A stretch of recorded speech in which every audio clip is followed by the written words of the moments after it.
A car that cranks but doesn't start can be frustrating. And there are several possible reasons for this issue.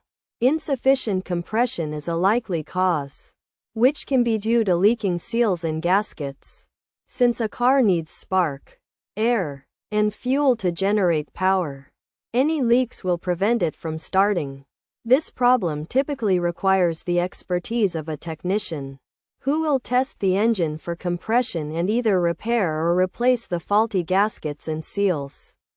Another possible reason is damaged fuel injectors, which can disrupt the fuel supply to the engine cylinders.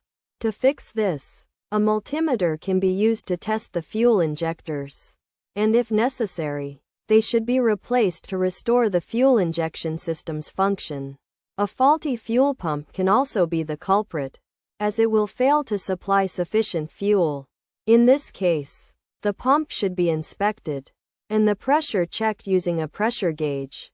If the reading is 0, the fuel pump should be replaced immediately to get the car running again. By addressing these potential issues, it's possible to fix a car that cranks but doesn't start, and get back on the road.